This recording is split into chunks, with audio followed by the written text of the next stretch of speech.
With mobile phone cameras becoming so powerful and feature rich year over year, I think the point and shoot and entry level DSLRs would become obsolete sooner or later. Many YouTubers make their talking head videos, their travel vlogs, lifestyle vlogs just with their mobile phones. So today I am going to show you how I make my YouTube videos just with my phone. What is up friends, it's me Suket back with another video. I shoot most of my YouTube videos with the iPhone 11 Pro, and the point of making this video is if you are starting with your YouTube journey like me or learning filmmaking, you don't need to wait until you get a DSLR or a mirrorless camera. You can start right away with the one that is always in your pocket. It doesn't matter if it's an iPhone or an Android. Most phones these days shoot a minimum of HD videos. And with some techniques, you can film some awesome videos just with your phone. In this video, we'll be talking about 5 key areas. Mainly how to improve video quality, audio quality, lighting, framing, and some accessories that you can use to enhance the video capability of your phone. By the way, if you haven't subscribed to my channel, please do. Your one subscription keeps me motivated to make more such interesting and informative videos for you. Starting with video quality. The default camera app on the iPhone does not offer advanced features or controls that are needed for filmmaking. So I use Filmic Pro. By the way, I use an iPhone, so my point of context will always be an iPhone. But all these things that I am about to say in this video can be done on an Android as well. So coming back to Filmic Pro app, as I was saying, Filmic Pro app is available for both iOS and Android, and it offers much more versatility than the default camera apps on your phone. With the Filmic Pro app, you can change the frame rate, your resolution, bitrate, white balance, shutter speed, ISO, etc. And the best part is you can choose color profiles. Apart from filming in natural and dynamic color profiles, you can also choose to film in flat and log 2 profiles. This way, you can have a lot of information in your shadows and midtones while you are color correcting or color grading your videos. So by filming my videos with Filmic Pro, I can get better video quality than the default camera app. Next, let's talk about audio. It has always been said that audio is way more important than video. Viewers will watch a bad quality video with good audio, but they won't watch a video that has bad audio. Saying this from my personal experience, my earlier videos had such bad audio that even I did not like watching those. Your phone does record good quality videos, but the audio is still not at par. So it's better to use an external microphone like this Boya lavalier mic or this mini shotgun mic from Rode. This is one area where I would suggest that you should spend some money, as the audio recorded through an external microphone sounds better than the one recorded through your phone.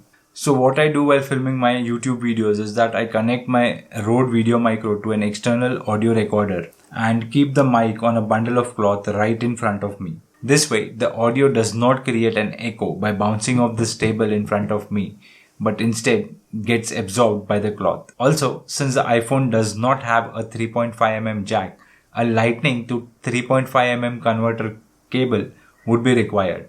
And along with that, a TRS to TRRS cable for connecting the Rode mic to the lightning connector would be needed. Now that the audio is taken care of, let's talk about lighting.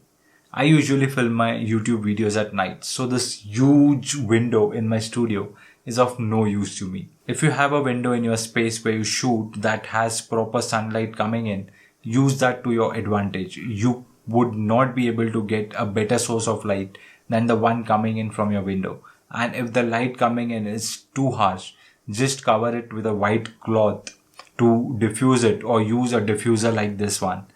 And if you are shooting at night like me, I use this 120 watt continuous cob light from Digitek, and this has taken the lighting in my videos to a completely new level.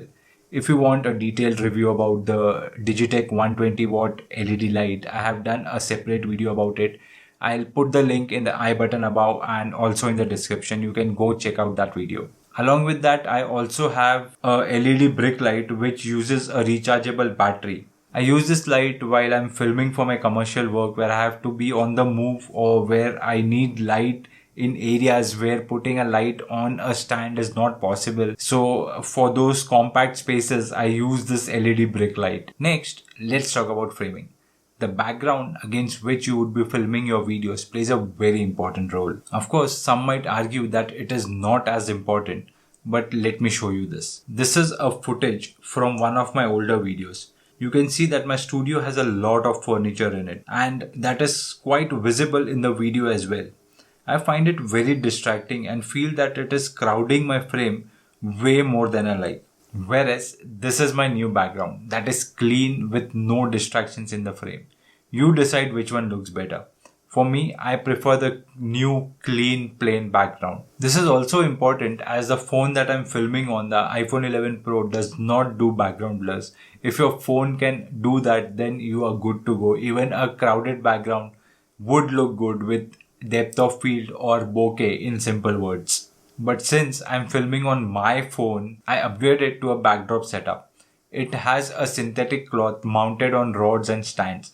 I use a grey color cloth as my backdrop as it is quite adaptable to lights. Using a RGB light on this backdrop, you could easily change the color of the backdrop as the grey color absorbs a lot of light, and you can easily switch the color of this backdrop just by changing the color of your RGB light. And if you have a plain wall in the space where you are filming your videos, then there is nothing better than that. You can use that wall as your backdrop to film videos. For more aesthetic feel, you could also decorate the wall with some shelves that can hold some art pieces or your YouTube play buttons when you get them, or simply a decorative light like this one. For the foreground, I usually film against a table, so I keep a laptop in front of me in most of my videos. You could also keep a laptop, or you can keep some figurine or simply a blackboard like this one, which can also have the topic of your video written on it. I mean, it's totally your call what you want to keep in your background or foreground. But just by adding some objects in your foreground or background gives a sense of depth in your videos. Next, let me show you my setup of how exactly I film my videos, and along with that I will also show you some accessories that I use while filming for my commercial work. I have my iPhone on a tripod. I always shoot using the wide angle lens on the iPhone, as the ultra wide and telephoto lens are not as good as the wide angle. I like to keep blank space around me when I'm framing so that it gives a breathing room to the frame. And also it gives me space for if I want to sometimes add text to my videos. I have my key light with an octabox at a 45-degree angle from me. I watched the preview of what the phone is recording on my iPad with the Filmic remote app. So this is my basic setup of how I film my YouTube videos. Moving on to accessories. Oftentimes I use some accessories along with my phone for my professional and commercial work. And one of those is the Hohem iSteady X. It is a very lightweight and small phone gimbal. If you want a complete review about this gimbal, I'll put a link in the description and the I button above. Along with that, I also use this grip handle sometimes. I can mount my phone here with a phone holder, of course, and it has two cold shoe mounts where I can mount a light and a microphone, and this gives a good grip when I'm filming and can really help me stabilize my shots. Along with this, I also use a small Joby style tripod. This comes very handy when I have to make talking head videos while I am on the move or while my travel vlogs also. Along with this, I also use a lot of clips like this and holders.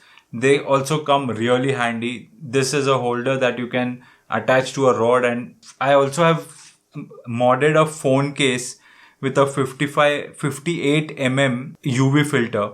So now I can just mount this onto my phone and attach any 58 mm filter to this. So friends, this is how I film my YouTube videos using my phone and some accessories with which I can do my professional and commercial work. If you found the video informative, like it, share it with your friends who also want to get into YouTubing but are reluctant as they don't own a camera or they don't want to purchase a camera. Subscribe to my channel if you haven't already, and don't forget to hit the bell icon if you want to get notified about my new videos as soon as I upload them. See you all in the next video. This is Misuket signing off.